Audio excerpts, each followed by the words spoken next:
Hi viewers, welcome to our channel. TDP announce చేసిన 99 స్థానాలకైతే అభ్యర్థులను అయితే ప్రకటించడం జరిగింది. అయితే దీంట్లో చాలా మంది సీనియర్ నేతలకు ఇంకా కూడా టికెట్ అయితే ప్రకటించలేదు. మరి రెండో విడతలో ఏమన్నా ప్రకటిస్తారా? సీనియర్లకు అసలు మరి టికెటే ఇవ్వరా? ఎవరా సీనియర్స్? సో ఈ అంశం మీద డిస్కస్ చేయడానికి ప్రజెంట్ మనతో పాటు సీనియర్ జర్నలిస్ట్ జయదేవ్ గారు వారితో ఒకసారి డిస్కస్ చేద్దాం. సార్ నమస్కారం సార్. నమస్తే. చాలా మంది సీనియర్ నేతలకు ఈ అనౌన్స్ చేసిన 99 అభ్యర్థుల లిస్టులో అయితే వాళ్ళైతే లేరు. మరి వాళ్ళు ఏమైనా సెకండ్ లిస్ట్ లో వాళ్ళకు ఉండే ఛాన్స్ ఉందా? అసలు ఇస్తారా ఇవ్వరా? ఈ సీనియర్ నేతలు ఎవరు సార్ అసలు? నేను ఇంతకుముందే చెప్పానండి. 1982లో టీడీపీ ఆవిర్భావం తర్వాత 83లో ఫుల్ మెజారిటీతో పార్టీ గెలుచుకొని ప్రభుత్వాన్ని స్థాపించాక అప్పుడు 236 సరిగ్గా ఫిగర్ గుర్తులేదు, రెండోసారి 219, 18 వచ్చేట్టున్నాయి. అంత మెజారిటీతో గెలిచిన దాంట్లో అప్పటికి అందరూ యువ నేతలు ఉడుకు రక్తమే. సో ఇప్పుడు మరలా దాన్ని అలా తయారు చేయాలనే ఉద్దేశంతో టీడీపీలో యువగలం అనే పాదయాత్ర ఎత్తుకున్నప్పటి నుంచి కూడా లోకేష్ గారు అదే చెప్తున్నారు, చంద్రబాబు గారు కూడా ఇంటికి ఒకరినే ఇస్తామనే ఉద్దేశం, కాన్సెప్ట్ అదే. సీనియర్ సేవల్ని మరోలా వాడుకోవాలని, లేదంటే నెక్స్ట్ జనరేషన్ వాళ్ళకి ముందు అవకాశం కల్పిస్తే ఉత్సాహంగా పనిచేస్తారనేది ఒకటి. అంటే సీనియర్స్ ఉంటారు కొంతమంది, జూనియర్స్ కూడా ఉంటే ఇద్దరు క్లబ్ అయి పనిచేయడం వల్ల ఒక పరుగులు పెడుతుంది కదా పార్టీ కానీ ప్రభుత్వం కానీ అని ఉద్దేశంతో కొత్త వాళ్ళకి ఇస్తామన్నారు, అట్లాగే ఇచ్చారు కూడా. అయితే ఇలాంటివి ఇచ్చినప్పుడు కొంతమంది కొన్ని ప్లేసుల్లో మొండి చేయడానికి కారణం మేబీ వాళ్ళకి ఎంపీ స్థానం కల్పిస్తారా, లేదంటే ఎమ్మెల్సీగా ఉంచి వాళ్ళ సేవలు వాడుకుంటారా, లేదా బలమైన నామినేట్ పోస్ట్ ఏమైనా ఇవ్వబోతున్నారా, రకరకాల రీజన్స్ ఉండొచ్చు కదా. అప్పుడే ఎందుకు డిక్లేర్ చేసేస్తాం, అప్పుడే ఎందుకు మనం. అయితే దాంట్లో ప్రధానంగా వినపడిన పేర్లు ఎవరంటే శ్రీకాకుళం జిల్లా నుంచి స్టార్ట్ చేస్తే శ్రీకాకుళం జిల్లా కళా వెంకట్రావు గారి పేరు. ఒకప్పుడు ఆయన అనుకుంటా కదా టీడీపీ అధ్యక్షులుగా కూడా ఉన్నారు ఇంతకుముందు, అచ్చెన్నాయుడు గారి ముందు. తర్వాత వైజాగ్ డిస్ట్రిక్ట్కి వస్తే విశాఖ జిల్లాకి గంటా శ్రీనివాస్ గారి పేరు రాలేదు. తర్వాత గోదావరి జిల్లాలకు వస్తే బుచ్చే చౌదరి గారి పేరు. తర్వాత కృష్ణాకు వస్తే దేవినేని ఉమా గారి పేరు. ఇంకా అలా కిందకి వెళ్తే వాళ్ళకి నెల్లూరు వెళ్ళామంటే మన ఆనం రామనారాయణ గారు ఉన్నారు, సోమిరెడ్డి చంద్రమోహన్ రెడ్డి గారు ఉన్నారు. ఇంత ప్రతి ఒక్కరు కూడా సీనియర్స్, వీళ్ళందరూ వీళ్ళ సేవలు వీళ్ళు ఇది అవసరమే. బట్ వీళ్ళకి ఎటువంటి సముచిత స్థానం కల్పించబోతున్నారు అనేది చూడాలి. కాకపోతే వీళ్ళు ఎక్కడ కూడా వ్యతిరేక స్వరాలు ఏమి వినిపించలేదు కదా, లేదా కింద కార్యకర్తలు పురమాయించారా వీళ్ళు ధర్నా చేయండి గొడవ చేయండి అనేది ఎక్కడ రాలేదు కదా. వస్తుంది, టైం పడుతుంది. ఏంటి లేదు, నెక్స్ట్ 57 మంది ఇంకా డిక్లేర్ చేయాల్సి ఉంది కదా.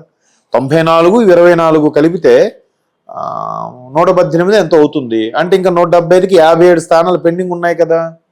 57 స్థానాలు పెండింగ్ ఉంటే ఆ 57 స్థానాల్లో వీళ్ళకి వేరే ప్లేస్లోకి వెళ్ళి మార్చి పోటీ చేయమనే ఛాన్సెస్ ఉండొచ్చా, ఉండకపోవచ్చా? There is a chance. ఇప్పుడు నేను చెప్పిన సోకాల్ లీడర్స్ అందరూ కూడా ఫెమిలియరే, రాష్ట్ర స్థాయి నేషనల్ స్థాయిలో ఉన్న లీడర్సే. గంటా శ్రీనివాస్ గారి పేరు తెలియని వాళ్ళు లేరు, కళా వెంకట గారి పేరు తెలియని వాళ్ళు లేరు, బుచ్చే చౌదరి గారి పేరు, గోరంట బుచ్చే చౌదరి గారి పేరు తెలియని వాళ్ళు లేరు, సోమిరెడ్డి చంద్రమోహన్ రెడ్డి గారు, ఆనం రామనారాయణ రెడ్డి గారు, వీళ్ళందరూ ఇంతమంది సీనియర్ నేతలు ఫెమిలియర్ కదా. వీళ్ళు అదే జిల్లాలో ఇంకొక నియోజకవర్గం నుంచి పోటీ చేయించేమో, ఏదైతే డిక్లేర్ చేయబడలేదో ఆ నియోజకవర్గం చేయించేమో, లేదా వారి సేవలను ఇంకోలా వాడొచ్చేమో. ఆల్రెడీ కసరత్తు చేయకుండా ఉండదు కదా.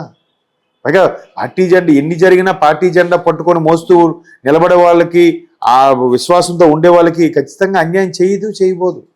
ఇంతకుముందే మనం మాట్లాడుకున్నాం. ఇప్పుడు రాజేష్ మహాసేన లాంటి వ్యక్తికి, కొత్తగా ఉండే అభ్యర్థికి ఆయన ఎంతవరకు పోటీకి తట్టుకోగలడు, లేదంటే పోటీకి ఖర్చు పెట్టుకోగలడు అనే ఆలోచన కూడా లేకుండా ఖచ్చితంగా ఆయనకు ఆదరణ ఉంది, ఆయన మనకు కష్టకాలంలో నిలబడ్డాడనే ఉద్దేశంతో ఫేవర్ చేసింది కదా టీడీపీ. సో ఇక్కడ కూడా మరి వీళ్ళు ఎప్పటి నుంచో దశాబ్దాల కాలంగా ఈ దేవినేని ఉమా గారు కానీ వీళ్ళందరూ కూడా ప్రయాణిస్తున్నప్పుడు, బుచ్చయ్య చౌదరి గారు కానీ వీళ్ళని ఎందుకు మొండి చేయి చూపిస్తుంది టీడీపీ? సో ఏదో పర్పస్ ఉంటుంది, ఏదో రీజన్ ఉంటుంది. ఇంకో లిస్ట్ కూడా ఉంది కదా, ఎంపీ స్థానాలు ఇంకా ఉన్నాయి కదా. ఏమో ఎవరు చెప్పగలరు? గంటా శ్రీనివాస్ గారు ఉన్నారు, వైజాగ్ నుంచి ఇస్తారేమో ఎంపీ స్థానానికి, లేదా ఇంకేదైనా కీలకమైన ఎమ్మెల్సీగా ఇచ్చి మినిస్టర్ చేస్తారేమో, లేదా ఆయన నెక్స్ట్ జనరేషన్ వాళ్ళకి ఎవరికైనా ఇచ్చి ఆయనకి ఒక గవర్నమెంట్ స్థానం కల్పిస్తారేమో. ఇప్పుడు అంతే. ఇప్పుడు తుని ఉంది, తునిలో యనమల రామకృష్ణ గారికి కాకుండా వాళ్ళ అమ్మాయికి ఇచ్చారు. ఆమెకి యనమల గీత సంథింగ్ పేరు, గీతైనా శిరీష సంథింగ్. అలాగే పలాస ఉంది, పలాసలో కూడా ఒకప్పటి ఎమ్మెల్యే గారు వాళ్ళ అమ్మాయికి ఇస్తామని అంటున్నారు, శిరీష రావుడ. అంటే ఇంకా డిక్లేర్ చేయలేదు, చెప్తున్నాను. అంటే ఇలాగా అలా ఇచ్చినప్పుడు, నెక్స్ట్ జనరేషన్ ఇచ్చినప్పుడు వాళ్ళ వెనక వాళ్ళ సపోర్ట్ ఉంటుంది.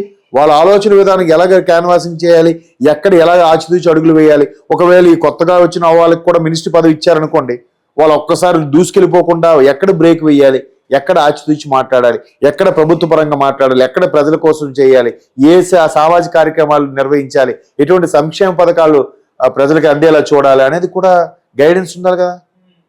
ఓల్డ్ ఈజ్ గోల్డ్ అన్నారు కదా సీనియర్ సిటిజన్స్. ఆ అనుభవం ఎప్పుడు గొప్పదే. కొత్త వాళ్ళకి సీనియర్స్కి అదే తేడా. సీనియర్ ఆచితూచారు. అఫ్కోర్స్ ఇప్పుడు ప్రభుత్వాన్ని విమర్శించడంలో, ప్రతిపక్షాలను విమర్శించడంలో సీనియర్సే ఎక్కువ. కొంతమంది జూనియర్స్ తిట్టినంత గిదిగా సీనియర్స్ తిట్టరు కూడా, అంత త్వరగా నోరు పారేసుకోరు. కొన్ని ఎథిక్స్ ఉంటాయి సీనియర్స్కి. ఐ మీన్ మళ్ళీ ఇక్కడ మీరు మళ్ళీ తప్పుతో పట్టద్దు, జూనియర్స్కి ఎథిక్స్ లేవని కాదు. జూనియర్స్ ఆవేశం కొంచెం అగ్రెసివ్గా, మనం త్వరగా ఈ పని పూర్తి చేసేయాలి, రేపు మంది కాదు ఇవాళ పని చేసేద్దాం, మనకు మంచి పేరు తెచ్చుకుందాం, ప్రభుత్వానికి లేదా నియోజకవర్గానికి మంచి ఫెసిలిటీస్ కల్పిద్దాం అనే ఆలోచన ఉంటుంది. దానికి సీనియర్స్ జత కలిస్తే, బాబు నువ్వు చేసిన పని మంచిదే, చెయ్యు, కానీ రక్కాదు, ఇలా చేస్తే ప్రభుత్వానికి మేలు కలుగుతుంది, ప్రజలకి మేలు జరుగుతుంది, నీకు పేరు వస్తుంది అని 3 మేళవించి చెప్తారు సీనియర్స్. జూనియర్లకు కాదు, సార్ నాకు పేరు రాపని పర్లేదు సార్, ప్రజలకు హెల్ప్ అయితే చాలు సార్ అంటాడు. ఆవేశం ఉడుకుతూ ఉంటుంది. ఉద్యోగంలో చేరిన ప్రతి ఒక్క ఎంప్లాయీ కూడా నేను పర్ఫెక్ట్గా నిజాయితీగా పనిచేయాలనుకుంటాడు. కానీ తర్వాత కొన్ని పరిస్థితులు, కొన్ని రకాల ఘటనలు ఎదురైనప్పుడు, కొన్ని అనుభవాల దృష్ట్యా మెల్లగా మారుతాడు, లేదా మేనేజ్మెంట్ స్కిల్స్ నేర్చుకుని డెవలప్ అవుతాడు. అటు కాదు అండు, ఇటు అవును అండు, మధ్య రకంగా దాన్ని ఏమంటారు, లౌక్యం తెలుగులో కరెక్ట్ వర్డ్.